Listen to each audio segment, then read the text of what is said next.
Hi there, my name's Vince from mymatevince.com, and in this video today is going to be another Fix-It video, another video where I try and fix something that I bought from eBay which is faulty. Now a lot of people have requested this one and I've never taken apart a PlayStation 4 before, so this is the original one and I'm quite looking forward to doing it. So it says here, PlayStation 4, 500GB, console working, faulty HDMI, okay? Now it's just a library picture there, but if I go down there is one other picture, a real picture, and it just says here, it says console and leads only, no pad, has faulty HDMI, all working, no picture on TV, good condition. Right, so what I'm thinking is that similar to the Xbox One S I did, that it's got a faulty HDMI, so this might be quite a nice one to do. Now, changing the HDMI ports over are not easy, but if I take my time, I'm not fully confident because I don't know how close other components are to this particular one. But, you know, it will be doable, hopefully. So, yeah, so that's it there. So I think I got it for a good price. I got it for £49.75p plus £5 postage. So in total, that is £54.75. And I know that the HDMI ports on this, I've already bought one. You can get them for a few pounds, so they're very cheap. And apparently the early models had very weak HDMI ports because it was very easy for the wires to get pushed out the back. So the newer ports you get kind of are sealed at the back. They're closed off at the back to stop the pins from getting pushed through. So hopefully this might be a nice one. So let's unpack it and get started.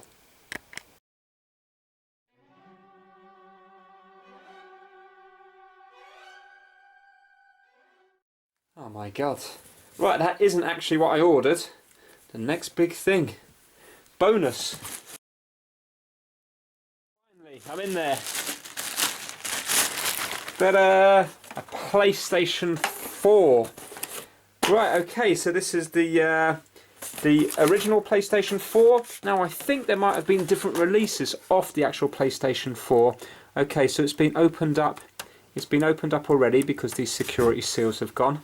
Now apparently this one has a faulty HDMI port, but looking at it here, it looks pretty good. So I'm going to have to get the little magnifying glass out or something and have a look in there. But that definitely doesn't look to be bent up from just a first impression of it. But yeah, that's what the listing said. It said it had a faulty HDMI port because there was no display. Maybe it's not the port, maybe it's the chip feeding the port. It does say there, console and leads only, but I haven't found the power lead in here. There's definitely nothing there. I've got a minion cushion, but definitely no lead that I can find. So that's a little bit of a shame. But then again, the picture didn't show the lead, so maybe they meant to put it in and then didn't. So a little bit irritating because now I have to go and find a lead. I've got a lead that I can test with because I do have a PlayStation 4 Slim. I haven't got the original PlayStation 4, but I'm hoping the lead from the Slim will do it. So what I'm going to do is I'm going to get a TV out here and a DualShock 4 controller and plug it in, and just to see exactly what we've got, just in case they are mistaken. You know, obviously it's been taken apart, so they must have verified that it is that. Annoyingly, all the screws, that's annoying, the screws are missing as well. See, now that is annoying. I hope the screws haven't gone missing from absolutely everywhere. Right, these screws here look to be intact. Right, okay. Well, before we take it apart, let me actually verify that that is the fault. So yeah, so already it looks like I'm going to have to spend a little bit of money on it. But you never know, maybe on eBay you can get the screws and the lead very cheaply. Right, let's get a TV and set this up. Okay, so I've used my PlayStation 4 Slim cable to connect up the back. I've got the HDMI cable plugged into the TV. So let's turn this on. Okay, so that's good, it's livening up. See if anything comes up on screen.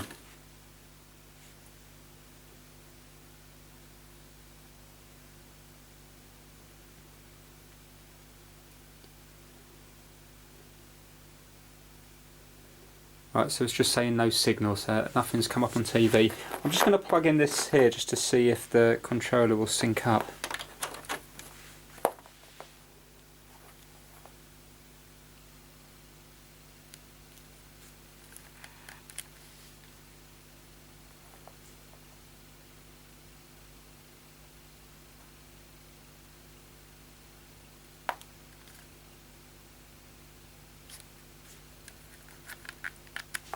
No. But it is charging.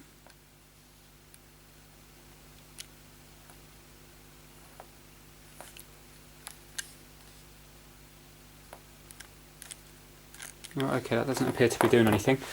I'll tell you what, let's start it in safe mode, just see if that makes a difference. So I'm going to press and hold the power button to shut it down. One beep.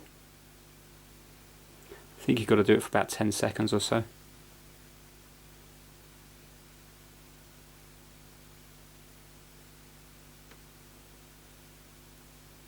Right, okay, so that looks like it's completely powered down. So when I put it back on, I think you've got to press and hold it again until you hear 2 beeps to put it into safe mode. 1 beep.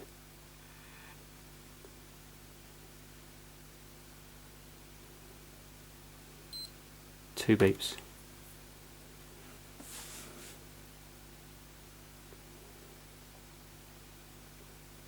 There's still nothing coming up on TV. Normally in safe mode, this is where you need to plug this in via a cable and hit the PlayStation button.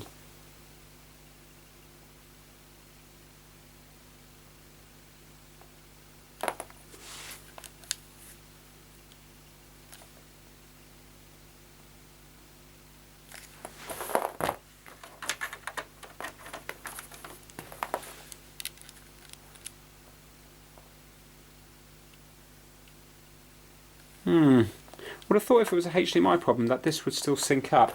Well, okay, so nothing's happening there. What I'm going to do is I'm going to try to use a HDMI switch just to see if that makes any difference or not. So let's try it powered and unpowered. So unplug the back.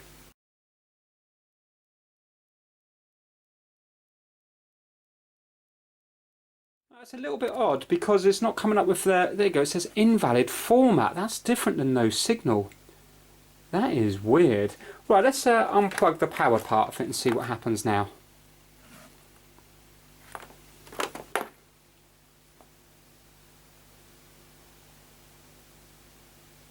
Right, well that's normal when it comes to a PlayStation 4 because normally you have to power these to get it to make any sense.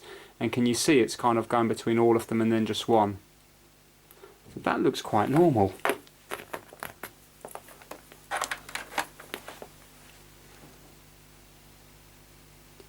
Yeah, and when I plug that in, it does goes off the TV there as if it's trying to connect. Well, it's not saying invalid format now.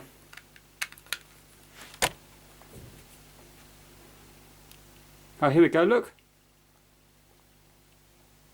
Right, okay. Well, that's weird, isn't it? That's on input number 4. What is that?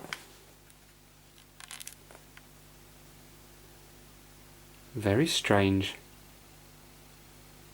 So we have a tiny box in the middle at, it says DVI2 576p at 50 Hz.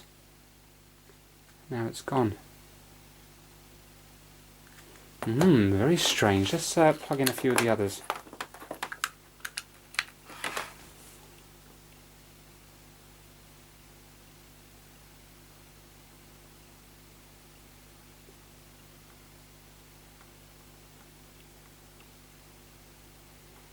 I'm just going to fast forward through this, but I'm just going to do a bit of swapping around and see if I can get it to do that thing again.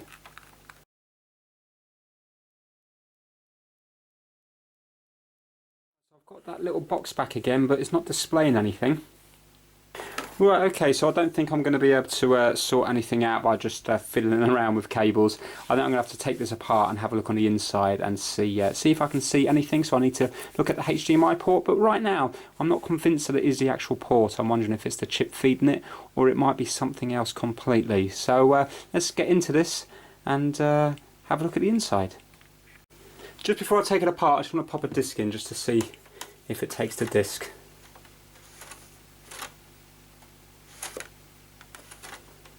Nope, it's not taking a disc.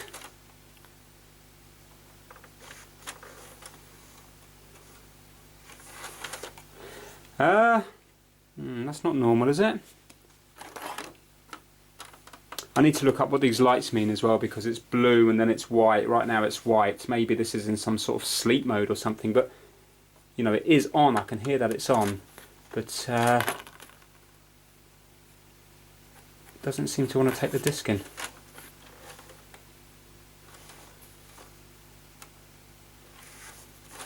Right, okay, I think we're definitely going to have to take this apart, see what's going on.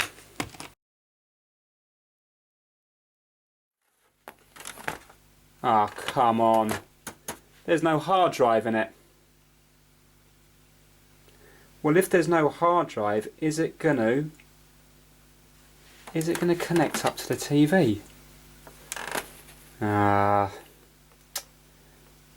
Right, okay. Now that didn't say that in the eBay listing, did it? That's not on. I mean, how can it...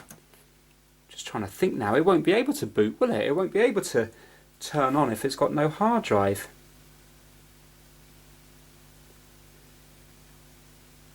I'm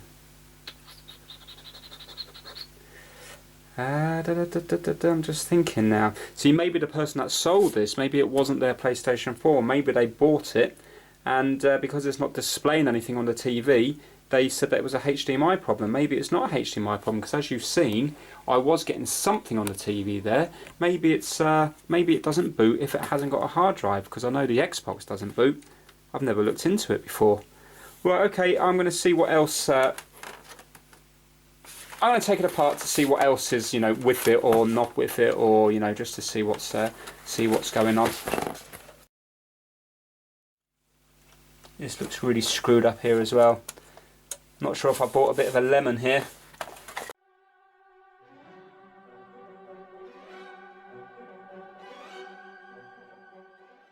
Everything's all bent up and stuff. I'm not sure if these are supposed to be. That was like that there. It just doesn't look right.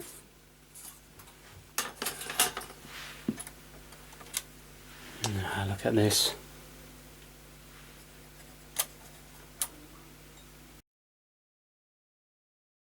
So here we have the HDMI. Now I'm only had a very quick look at it here, but that does appear to be okay. It's a little bit bent in the middle, but I can't, you know, it sort of looks alright. You've got the chip here that I presume controls the HDMI. Worrying thing is that this thing here has been ripped off it. I think it's supposed to go that way like that. So yeah, I don't know. And also if you look around here, it kind of looks like flux or something's been put on there. It looks a bit, looks like it's been heated up already, doesn't it? If you look around here, it looks a bit dirty. Maybe it was from the factory like that, I don't know.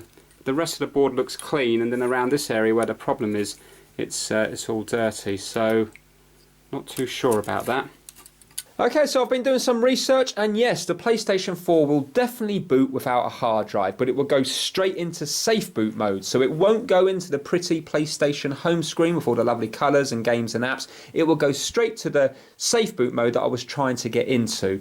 So the very fact that this was displaying nothing says to me 100% there is definitely something wrong with either the HDMI port or more than likely the HDMI chip or something else. It's definitely got a display problem. But hands down, looking around this console here, this has to probably be, it's not probably, hands down, definitely my worst eBay purchase to date.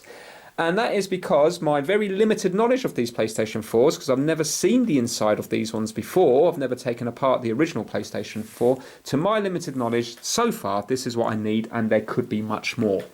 So I need thermal pads, because most of them are missing, well some of them are missing from around here. I need to have the Bluetooth and Wi-Fi little module and cable. So there should be a cable coming out of this little aerial connection here, and it weaves this way down to the front of the console where there's this little kind of like bit that I presume picks up the Bluetooth and the Wi-Fi signal. Screws are missing from everywhere. I've got a few screws over here, but the majority of them are missing. There should be like, you know, big clamp screws that go on here. Also there's torque security screws that go on the back. They're all missing. The big one is the hard drive. I mean, how on earth can you sell something as working, good condition, without a hard drive? Come on. Hard drive's missing and the hard drive caddy. Obviously, the seller said it was a HDMI port. I haven't verified that yet. In my opinion, it's the HDMI chip that's faulty, more than likely.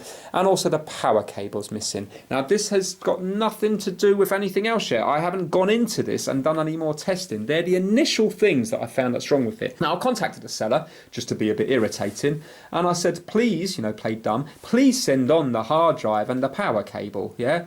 And they got back to me and basically said, it was in there. We previously sold this one and they sent it back to us because the disk drive's not working. Maybe they've taken it out and done all the other things. So hold on a minute now. So you knew prior to selling this to me that the disk drive's faulty. And if I look at this lead here, I mean, I'm not saying that this is the fault, but look at the state. Look at the state of that ribbon cable. It looks like it's been chewed on.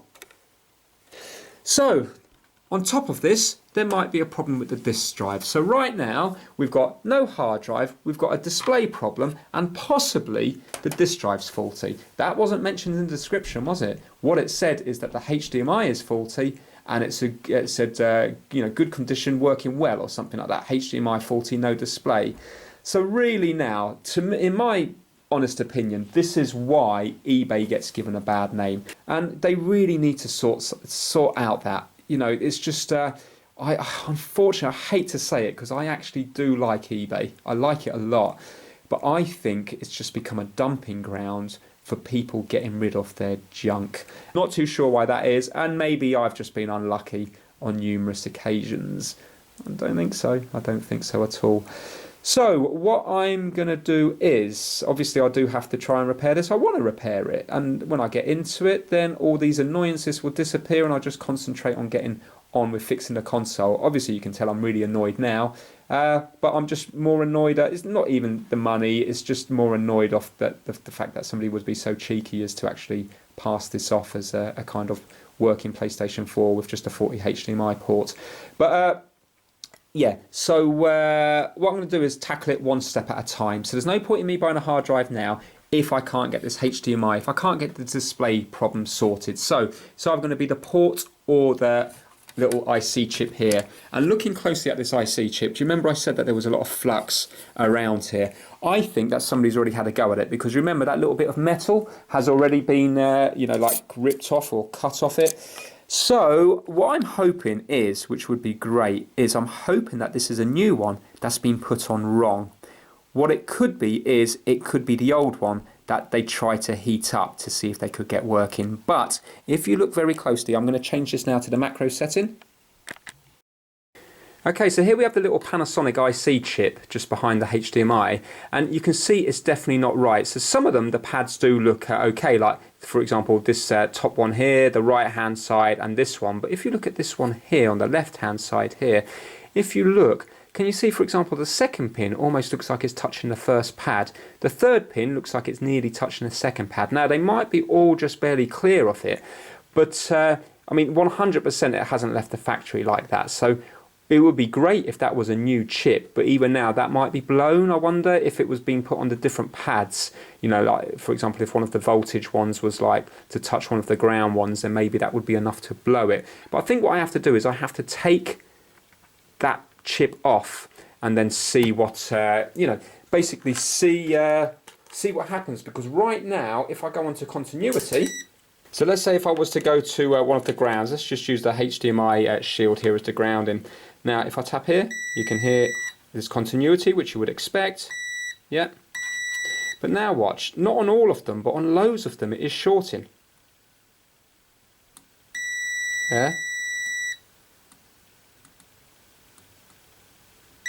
There. Now, I know some of them will be ground anyway, but look. There. There.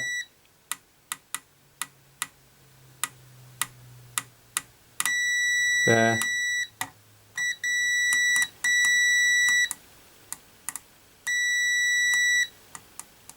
I mean, I haven't got another one to compare it to. but it does seem to be a lot of them that are shorting. And here we have some like little video, I don't know what they're called, but basically from the IC chip they go to here, and then they go through the board and go to the one here, the HDMI port, and they shouldn't be shorting out. And if I go onto the first one, it's fine, but if I go onto the second one,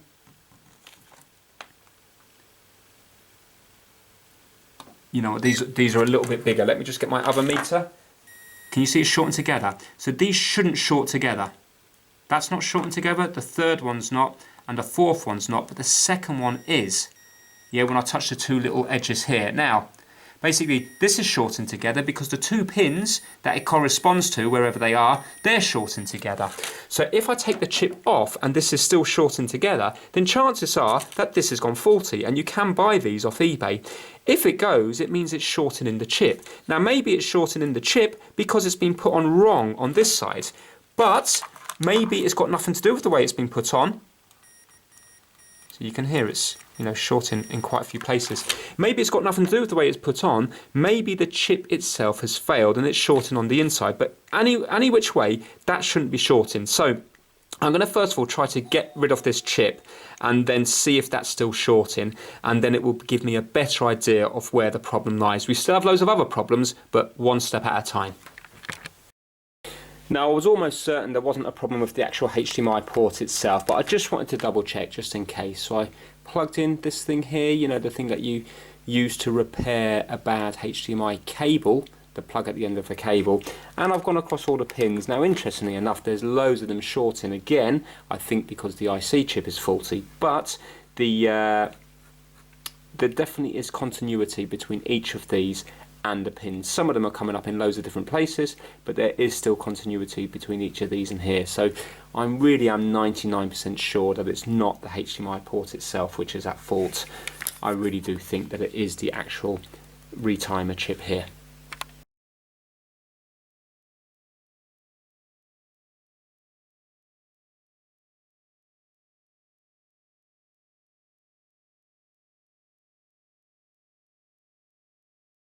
Okay, so this is the chip we want to remove. Now, I'm a bit wary because if you have a look, we've got a row of like capacitors and resistors just about 1 millimeter away. So if I used a hot air on it, I'm a bit scared that by the time the heat is big enough to remove this chip, I'm going to end up probably moving or blowing away these ones here. Maybe even these here.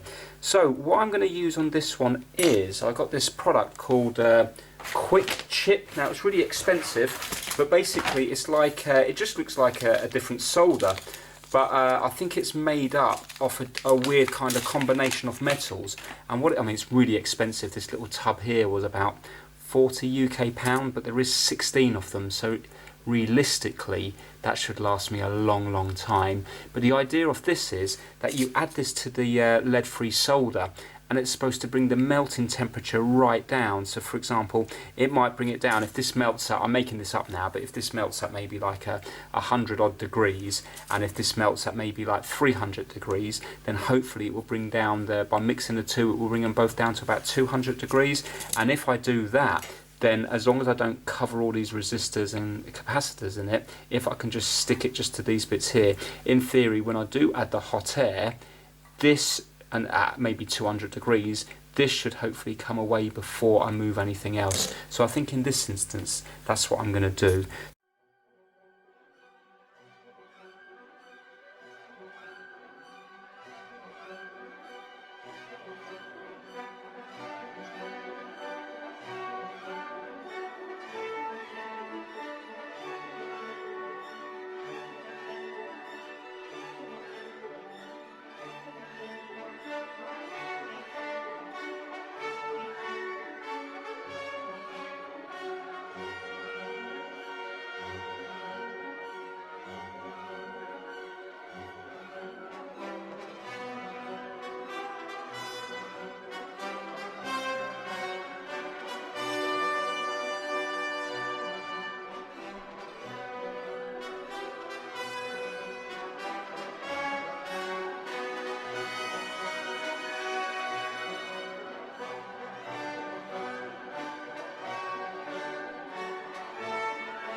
Right, it's doing exactly the same as before, so really I'm still none the wiser as to whether it is that chip or not. The chips cost, I think, about £13 from eBay, so I think maybe I think it's worth a try. I think it's worth a try, getting one just to see if it is that chip or not. I mean, I'm not convinced, because it could be something before the chip, couldn't it? It doesn't necessarily have to be that chip. And you see, I don't know the history of it. That could already be a new chip that's on it, but in my opinion it wasn't soldered on right. Maybe they just heated it up and it just moved it ever so slightly out of place. So again, the problem when you buy second-hand goods is you don't know the real history of it. If this was your own one, you would have known then that the chip was, you know, new from the manufacturer, or at least working before, and you could go a lot better, you know, you could fault find a lot better. But in this instance, really haven't got a clue. Honestly, haven't got a clue. But I think for the sake of spending £13, I think it would be worth taking that chip out and trying a new one. So that's what I'm going to do. I'm going to order it up, and then next time you see it, hopefully I'll have the new chip and we can solder that one in. So a couple of days have passed and I've now got myself a nice new HDMI chip. So we're going to pop this in using exactly the same technique as before. We're going to be using the chip quick because of the nearby components, and then soldering it in using a soldering iron, and we'll see whether it will display anything on the TV.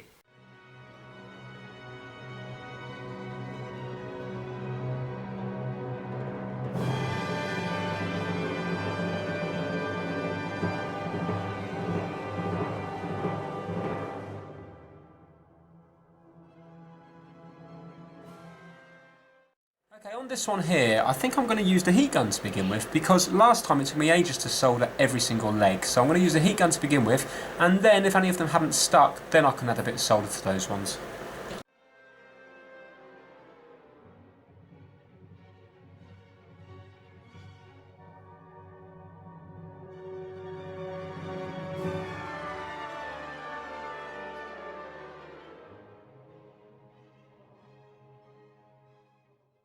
Okay, that appears to be in the right place, but I don't know how well it's stuck. So what I'm going to do is I'm going to clean it off now, and then I'm going to use a little tweezers, and I'm just going to hit each of the legs just to make sure they have stuck.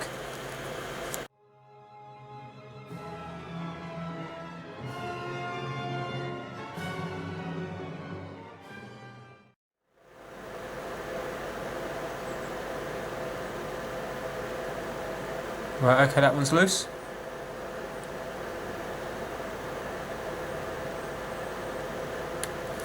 Hope I don't break it now.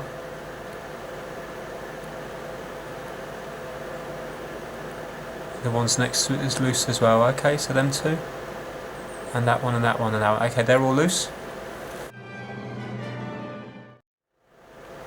No, okay. Do you know what? I'm not going to go any further. I'm going to resolder all these using the actual soldering iron.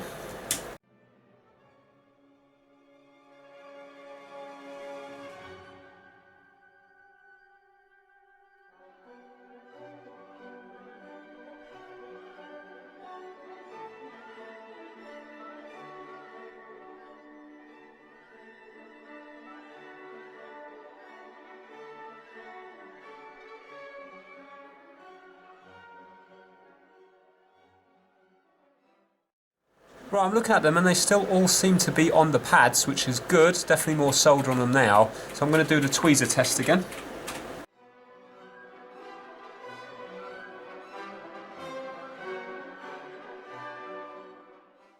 Okay, good news. They all look to be on their pads, and on the tweezer test they all appear to be stuck. So yeah, I'm confident now if it is a chip problem that will fix it. And if it's not, then I'm not sure what else it could be. So I'm going to put this back together now and we'll try it on the TV. Right, okay, remember this was shorting out before the second one. Well, good news, it's not shorting out now, look. Yeah, so now if I go across them, that's number 1, nothing. Number 2, nothing. 3, nothing. And 4, nothing. So it's definitely different than it was before. I'm not saying it's going to be fixed, but remember that was shorting out before when I went across them two there. And that corresponds to here and here.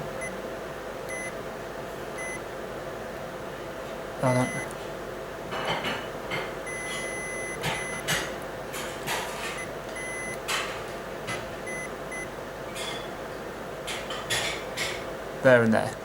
Yeah. Right, okay, so time to put it back together. I'm more hopeful now.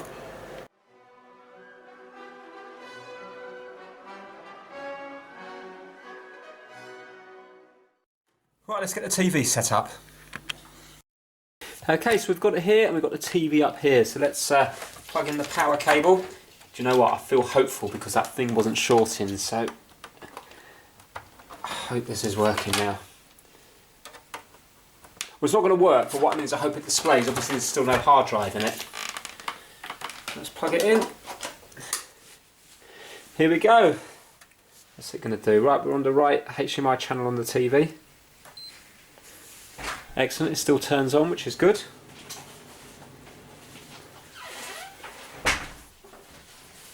Yes! Haha, brilliant, look at that. 1080p, 60 Hz. Oh, fantastic. I was a bit worried with that chip because it didn't go on very nicely. You know, it was a kind of mixture of hot air and soldering. So, oh, but that's good. So, yeah, fantastic.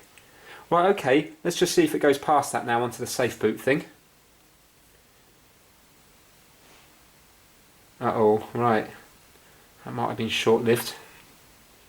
Actually, it made a funny noise. Maybe first of all it looks for the main, you know, thing. Here we go. Right, it started at 576p at 50 Hz, so that's probably safe boot. But at least it started at 1080p, which was good. Excellent. Cannot start the PS4. Cannot access system storage.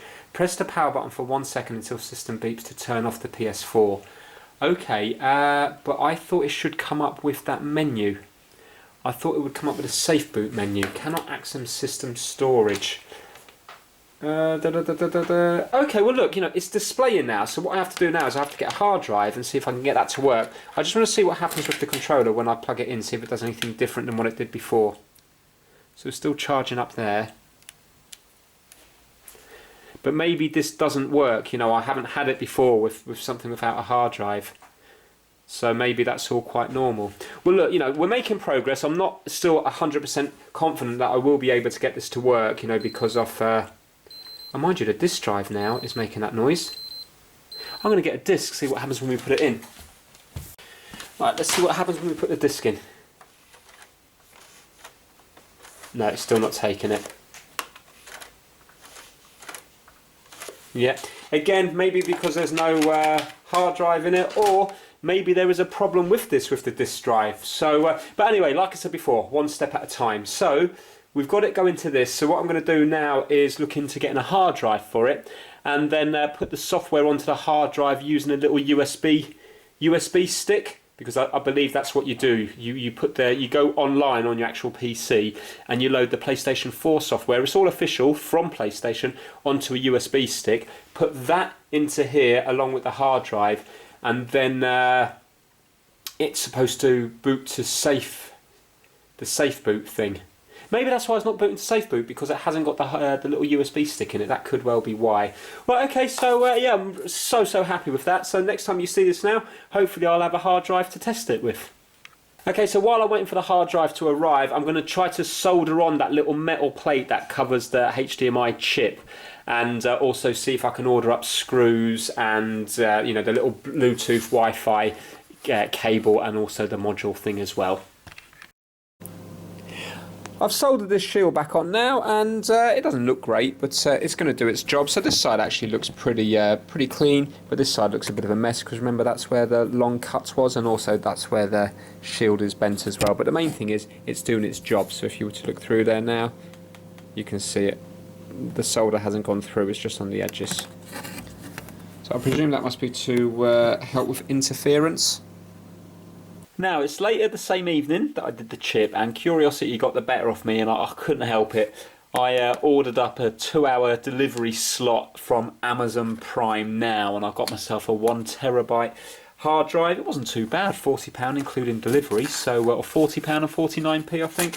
So I haven't got the caddy, but what I'm hoping is, if I put it in really carefully, remember I'm not wobbling it about the place, I'm hoping that, you know, just to see if it works or not. I have ordered up the caddy, and I've ordered up screws and the Wi-Fi stuff, but I just want to see what happens when we plug this one in. So everything else will probably be arriving in a few days' time, but I just really want to see, you know, while I'm doing this now, I really want to see whether it is going to work or not. So let's see what happens. Here it is, 2.5mm one. Apparently you've got to get one that's underneath less than 9mm. This is only 7mm. So let's plug this in really carefully.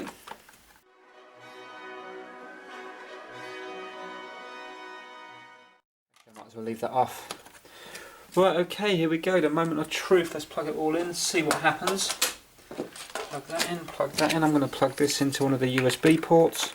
So basically with this one now, I've uploaded the PS4 software, so I had to basically make a file called PS4, and then under that file I think it was called update. This is all online on the PS4 website anyway, and then you download the file onto your PC, and from your PC you put the file into the update. So hopefully now it will be found on here. I'll turn the TV on first.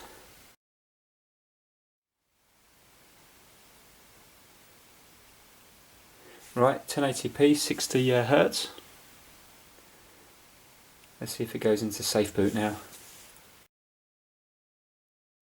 Cannot start the PS4. Connect the DualShock 4 using a USB cable and press the PlayStation button. It didn't say that before. It came up with an error code. Oh, this is really good.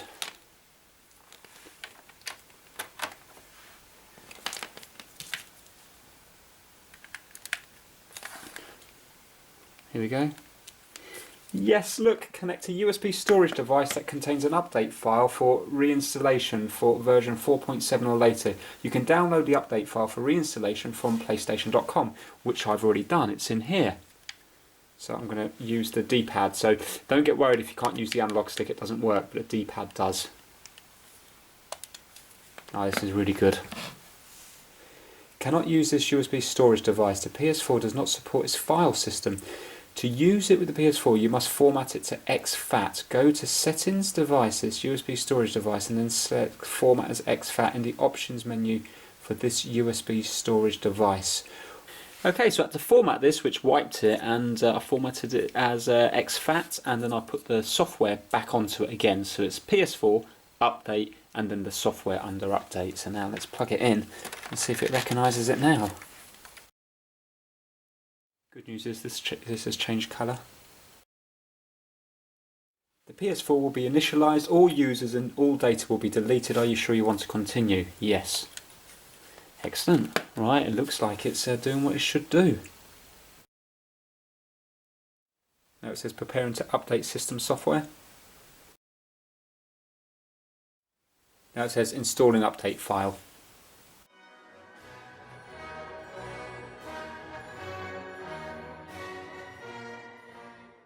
It's working, look at it.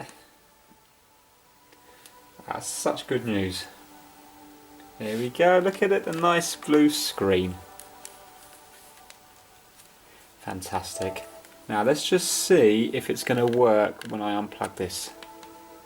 It is, it's going to stay synced. Obviously the range is going to be rubbish because I haven't got the cable and stuff, but because I'm so close to it, it looks like it's working. Right, okay, well, yeah, that's it. So what I have to do now is just get the spares for it, and also I do need to check the disk drive. So I'm going to set this up. I'm just going to, no point in doing the Wi-Fi, I might as well do a LAN cable, see if the network cable's working. And then, yeah, I do want to see, because I've got a feeling the disk isn't going to work, but we'll have to set it up first to try that out. So I'm just going to fast forward through all this.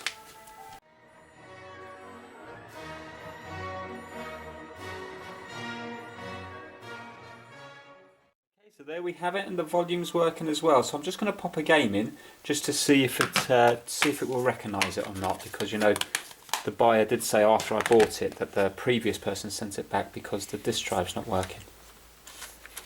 Yeah, so it's not working. Look.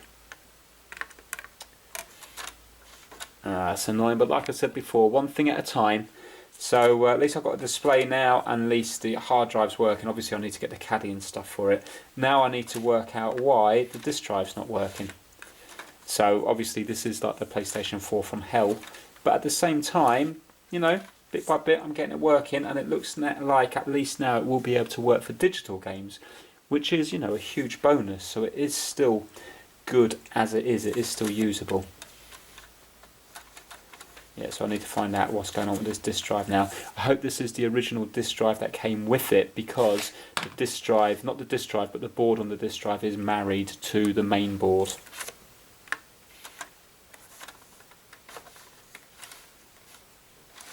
Yeah, okay. Right, okay, so I need to look into that, and also need to wait for more spares before I can really do much more with this. But so far, so good.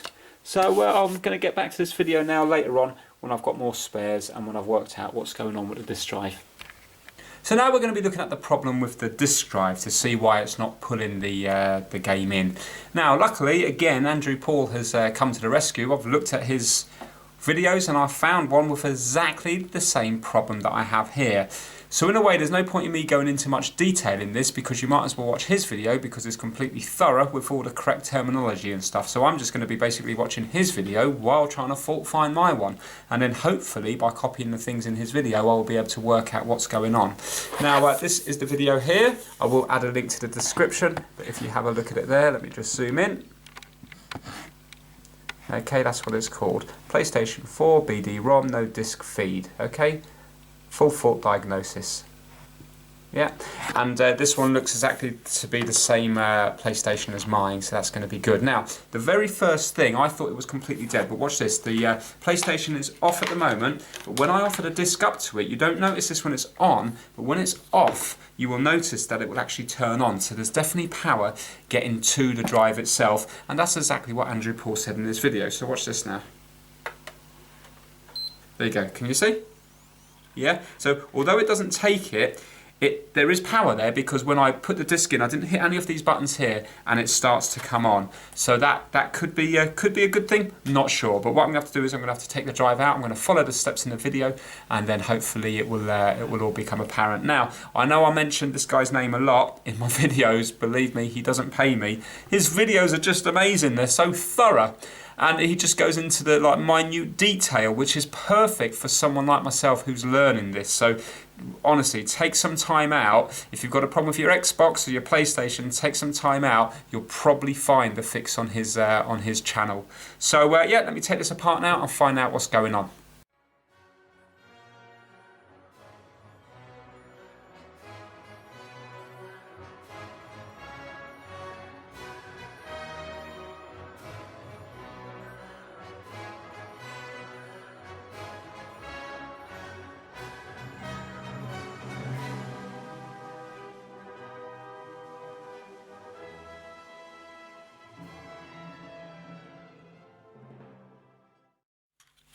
Right, okay, I mean, it all looks fine to my untrained eye. Again, following the video, this is moving nicely. You can see that when the disc goes in, this little flap comes up here and stops any more discs from coming in. So it, tries to prevent you from putting more than one disc in at a time. Yeah, that's all moving fine. When I move this little thing here to manually eject your disc, I can see that these rollers are moving. So that all looks okay. So it might well be a problem with the board here, maybe possibly fuses. Andrew Paul says in the video there's fuses to check, so I'm going to check them now. I'm hoping it's not a problem with the actual motherboard itself on the PlayStation 4, because what he does in the video is he then uses this in a different PlayStation, and although it won't read the discs, it will still pull the discs in and then eject the discs, because remember this has to be married to the actual PlayStation 4 motherboard. But I haven't got another PlayStation to check this on. But what I can do is I can check the fuses here, and there's one of the fuses that's quite common to fail. So that's what I'm going to be doing now. Now, do you remember the chewed up ribbon cable? Well, I just want to check it for continuity.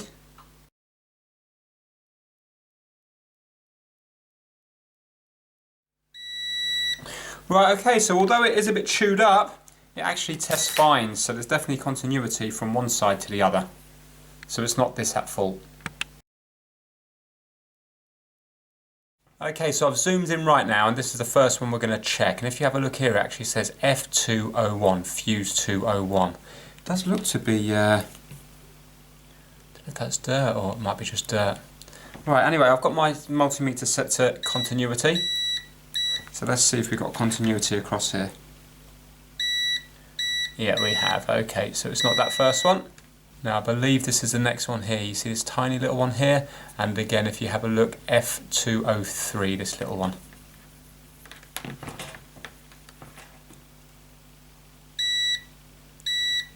Okay, so that's fine as well. Okay, it's not that one. Right, the next one I think is this little one here.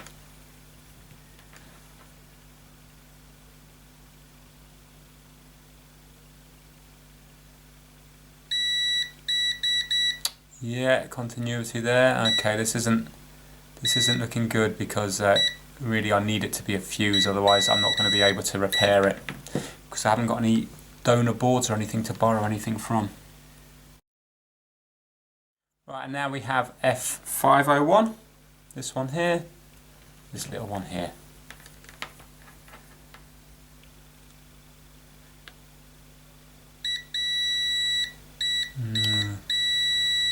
That's okay as well. Right, okay, I've unfortunately I can't really do any more testing on this because what happens now is in the video there's a chance it could be this chip here. This is like the driver for everything, or it could be a part of the actual motherboard itself, you know, the main board, not this little tiny board, the main board. So what I would need to do is put this whole disk drive into another PlayStation. If it's bringing a disk in and out, it means that this chip is okay. If it's not, the chances are it's this chip here. If it's okay in bringing a drive in and out, then it looks like it's a fault with the actual main board itself. The problem is I haven't got another one to test. So I was kind of hoping it was going to be the fuses, or I was hoping it was going to be some mechanical thing with the actual, you know, the rollers or something on the actual, you know, the mechanism here. But annoyingly, it's neither of them. Everything looks to be working okay. So it looks like it could either be this chip or something on the motherboard. Now let me have a look at the motherboard. Hold on a minute, I've just spotted something. I was trying to work out the part of the video where Andrew Paul was on about, and check this out. Right, look what we see here. So we have these things and these things could be faulty, and if you have a look there should be one of these. These are I think transistors, and these are some sort of like 6-pin IC, not too sure, but look, there should be one here as well, and it's not. And if you have a look, you can see the remains of one of the legs there. That's so annoying because yeah, it really has been messed around with, hasn't it? I mean, it's not a problem if it was sold as the fact that it's been messed around with, but it was sold as working well. Yeah. Right, this is annoying because I haven't got any donor boards or anything, and also it looks like the person that's been messing around with did understand about PlayStations because, you know, they went to this point here. So it looks like somebody's already fault-finded this and gone through everything, which is such a shame when people are not honest, because then what happens is the next person wastes all that time trying to find the same problem as the previous person. But if the previous person said that there's a problem with these things here, then the person buying it can make up their mind. So, you know, somebody that has a load of spare boards would think, yeah, that's not a big deal, I'll swap them over. But for someone like myself now, really there's nothing I can do unless I was to buy a donor board. I don't know, I'm unsure at the moment whether to just keep this as a digital only PlayStation 4 because it is working just fine, or whether to see if I can get some scrap boards and see if I can lift these components off, and then maybe, you know, maybe see if I can get this particular one working. So yeah, that's where we are at the moment. There's no point in me going any further because what Andrew Paul did is he swapped these over, and the very fact that this one here is missing makes me think that you know, that there is an issue. Okay, so I think I've decided what I'm going to do. I don't really want to spend a huge amount of money on it. For example, I'm not going to go buy a working PlayStation from like CEX in the UK because it's £190 just to see if this disk drive works in that one, because I've already got a Slim and a Pro. I don't need another one of these. But what I will do is, obviously I do want to get this working, because although it's much better than it was before, it's still not perfect. So I've bought myself up nine faulty PlayStation 4 motherboards, but they're all in you know, different model numbers. But I believe I've got 3 of them that has the same model number as this. Now they've got loads of parts missing from them because, you know, they're faulty. Obviously they've been used. Somebody's been taking bits off them. Maybe they've got that, you know, that blue light of death thing going on. But all I want is basically those transistors and those 6-pin little ICs. Because when I zoomed in on the picture, on the same board as this, it definitely had 2 of them. And in this board, there's only 1. So I want to change the 2 transistors and the 2 6-pin ICs, just like Andrew Paul did, and then see if it's going to work. I might be unlucky because it might be the actual chip on the Blu-ray drive itself, in which case then it's still not going to work. But I think it's worth a try, and also then it means I've got spares to fix things in future, because on a lot of these videos people say, yeah, just take it off a donor board. But if you haven't got donor boards, then what do you do? I mean, I've put in the numbers off that chip into Google, and absolutely nothing's coming up at all. So on one of them, it was bringing up bearings or something. So I'm not sure how specialised these things are, whether they're made just for Sony PlayStation. I presume that they're just out there in the wild, but for some reason I can't find them. But then again, I don't really know what I'm looking for. So maybe they go under a different name, but they do exactly the same job. So that's where we are now. When these 9 boards arrive, I'm going to unsolder those components, put them into this one, and then we'll see if it works or not. And then if it doesn't work after that, I'll probably have to give up and keep this just as a digital machine. So bit by bit my spares are starting to arrive. I've got the caddy now for the hard drive, so that will be nice and secure. I've got the power cables, so I can put my one back on the PlayStation 4 Slim and use this one. I've got this little antenna cable and also this little metal thing here, which obviously must pick up the signal from the Wi-Fi or the Bluetooth, whatever it does. I've got a load of screws, bought a load of screws, because remember this thing's missing pretty much all of the screws, so I've got loads of screws. And I've also got this ribbon cable here that feeds the disk drive, because although at the moment the disk drive's not working, if I do get it working, then the cable I've got is no good, because it's just been ripped out and the ears on one side of it are broken. So the one on the actual disk drive's fine, but the side that goes into the motherboard has the ears at the top and bottom here broken. So I thought I'd better buy this one just to make it nice and secure. So spending lots of money, but hopefully, you know, it will make the PlayStation 4 a bit more like it should be. So now my donor boards have arrived, and I've pulled one of these out. If you have a look here, you can see SAB001, and if you have a look there, 189362511, and it's exactly the same as this one here. 8936211 SAB001. Now, remember, this is the faulty one that I've got, and if you have a look, can you see that there's missing things up here? Yep.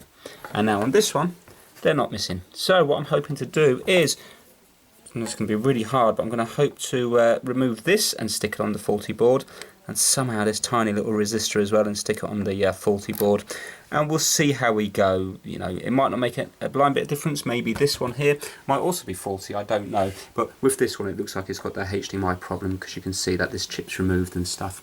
So yeah, hopefully this side of it won't be faulty.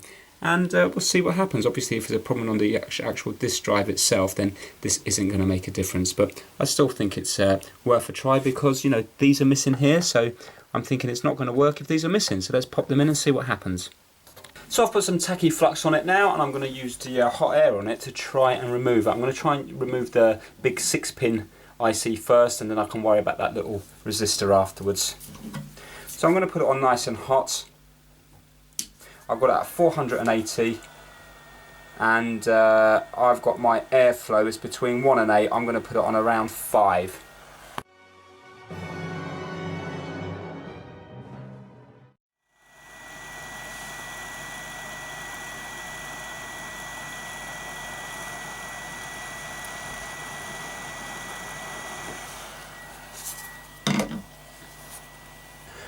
Okay, so I'm just going to move that one over to the new board, and I can worry about that little resistor later. Now I'm hoping there's going to be enough solder on here already, so I'm just going to leave it as it is and put a little bit of flux on it. Let's see if the new one sticks to it.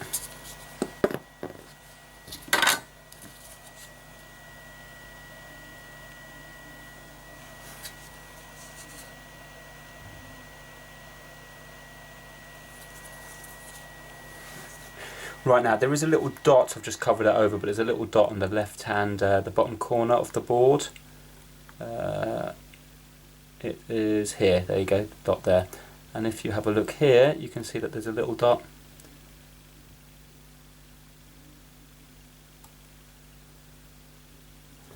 Well, let me get it in position, hopefully I can show you.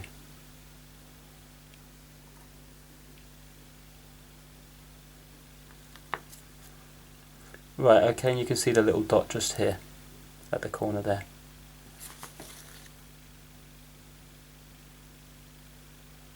Right, I'm not going to worry too much about lining it up right now because I can't see. When the air goes on it, it will melt all this flux and I'll be able to see better.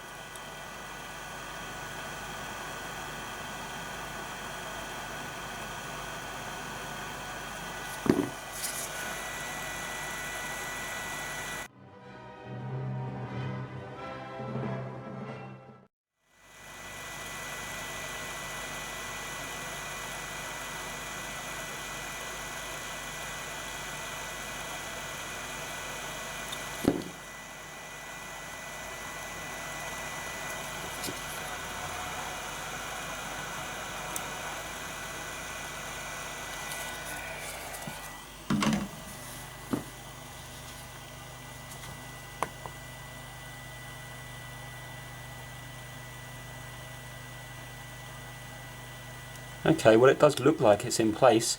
So now what I'll have to do is I'll have to get the resistor and try to get the resistor over here, which I think is going to be quite hard to do. But I'll do my best.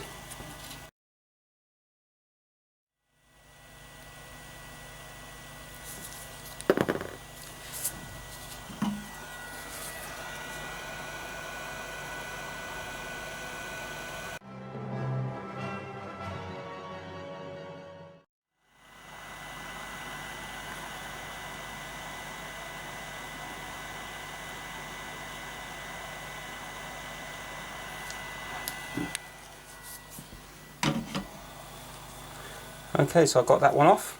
Now I need to put that one on the good board.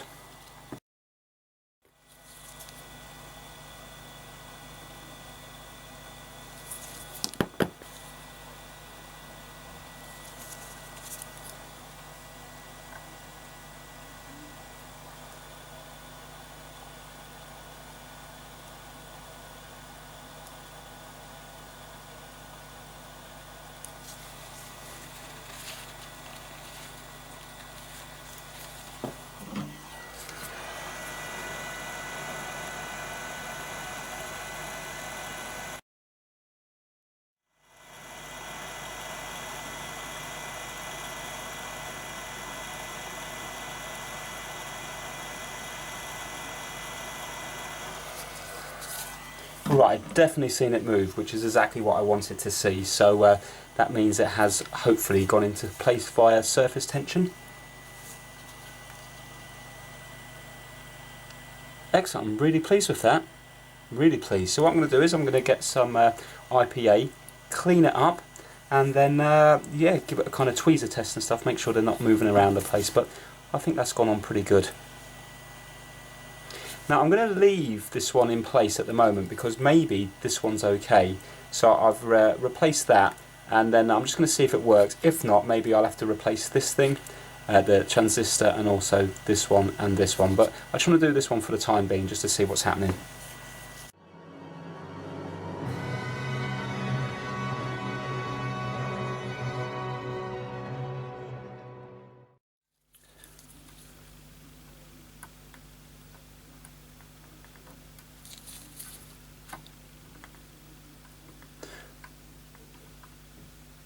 Well, it definitely appears to be well stuck, so hopefully that will be okay. Right, I'm going to put it back in the board now and see what's going to happen with it.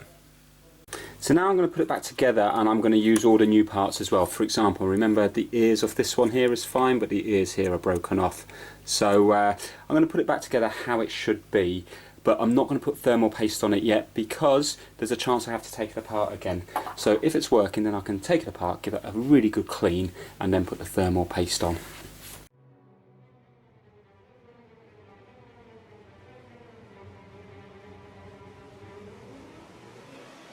So it's time to turn it on. I've got my new lead, so let's plug that in. We're going to try and turn it on first of all by using the disc.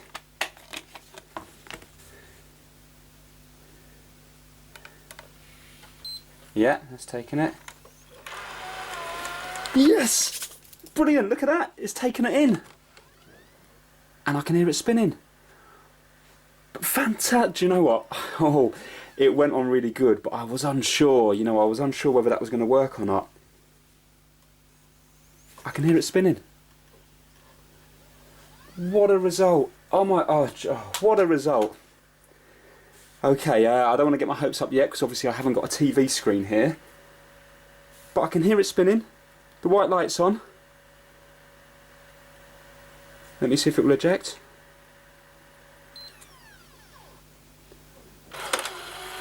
Ah, check it out.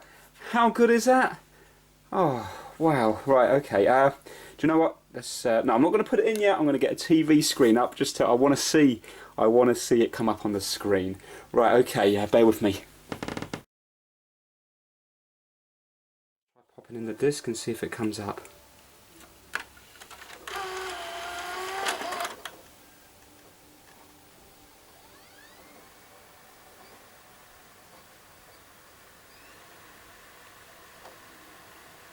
There it is, Fallout 4. Brilliant. And it says start. Copying from disk is complete. You can start the application. In the boxed area, right, let's enlarge that. Check it out, unbelievable. Right, okay, so what I have to do now is clean it. I've got to put all the screws back in because remember I've got all these screws. As well as that, what I've done is set of screws just went flying. As well as that, also I got myself another hard drive. Remember this was a 1 terabyte one, but I think I'm going to use that for different purposes. In here we've got a 500 gigabyte one, and basically what it said was taken straight out for PlayStation 4 and wrapped up in one of these bags. So maybe the person wanted to put a 2 terabyte one or something in, a 1 terabyte one, and so when they bought it they put it straight into here. So what I'm going to do is I'm going to put this one into this PlayStation because you know it's down as a 500 gigabyte one, and that way then I think I got this for like £21 or something, so it's a lot cheaper than this one here because remember I've spent a fortune on this. And then once I get it all cleaned up and stuff, I will let you know how much I've spent, bearing in mind that it's going to be a bit of an awkward one because yes, I spent a lot of money on these boards here, but now I've got all these as spares, so I don't really think I can count that. So on this particular one I've probably spent, you know, way over £200, but yet I've got all these spare. So realistically, how much would that one part, you know, the resistor and the thingy cost from here? I don't know. I mean, it depends. If it's a common failure, then I'm quickly going to run out on the boards. But for example, if other things fail, then realistically they're going to work out to be kind of like, you know, pennies each or £1 each or something per repair. So yes, that's all good, and obviously I need to put thermal paste on as well. And this is the thermal paste that I'm going to be using, MX2, and I believe all you need is like, you know, a P-shaped amount, and then that will just spread out across it when you do up that clamp. So that's what I'm going to do now. I'm going to shut this all down and clean it all up and get it all set up, all finished.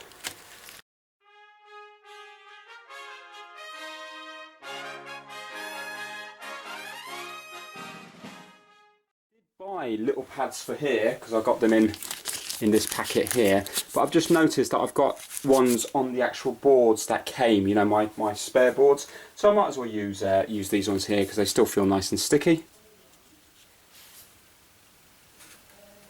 and they might be better quality than the ones I bought because I just bought the real cheap ones off eBay. I think it was like £1.99 for loads of them. I'm going to put a P-shaped amount on here, right in the middle.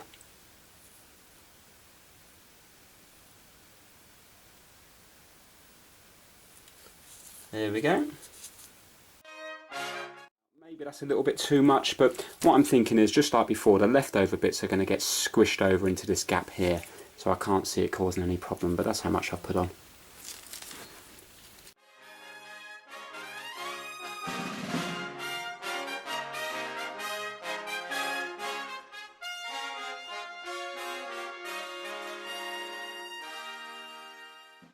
The caddy they sent me is definitely the wrong one, because the design here is different and it should be looping around here so I can screw it down.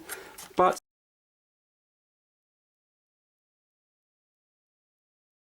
okay, so that's everything this side put together with screws and everything, and it feels so much nicer now. There's no rattling and wobbling around. All the screws are where they should be. Let me just bend that back over there. And yeah, it just feels nice and solid. Remember the chewed up ribbon cable here? Well, I've sorted it out and I've just put some heat tape here just to keep it down, the Captain tape. So I'm really happy with how this has come out. It's got the Bluetooth for the Wi-Fi thing now, so hopefully that will work well. Yeah, I'm going to now set it up. It's going to take a while because remember this hard drive now is a different one again, so it's going to take a while to set up, and then when it's all set up I'll finish off the video. I actually had the hard drive in the caddy the wrong way round. It needs to go this way round, so now it's going to fit a lot better. Still not the right one for it, but there you go, that goes in nice now.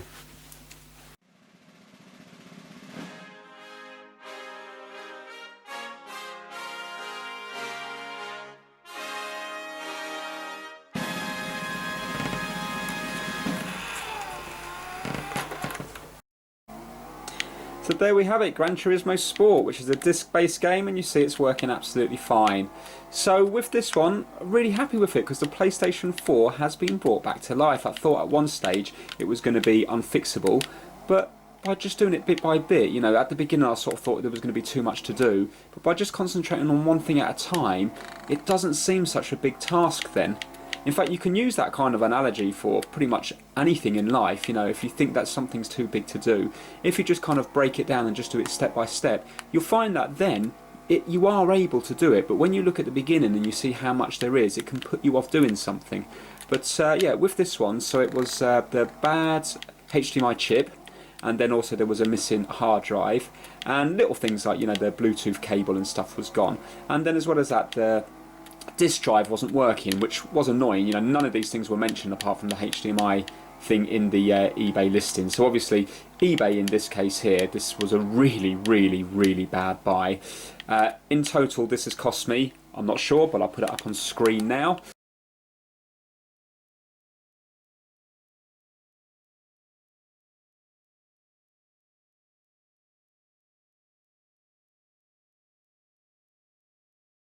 And if it wasn't for Andrew Paul, there's no way that I would have been able to get this working, because I wouldn't have been able to fault find the same way that he did. So check out that video down in the description below, because you can see that what I did was exactly what he did, and it got my disk drive working. So maybe those little 6-pin ICs are prone to failing, I really don't know. But so happy with this one. And although I was disappointed when I first of all bought it, I'm really glad I did, because now it feels like much more of an achievement. And if you have a look now, you will see that the eject button is now working. So happy days. So yeah, I mean, honestly, really glad I did this one, because I learnt a lot. So big thanks to Andrew Paul for this one, and yeah, if you liked it, please give it a thumbs up, and please subscribe for more of these trying to fix videos. Take care, bye now.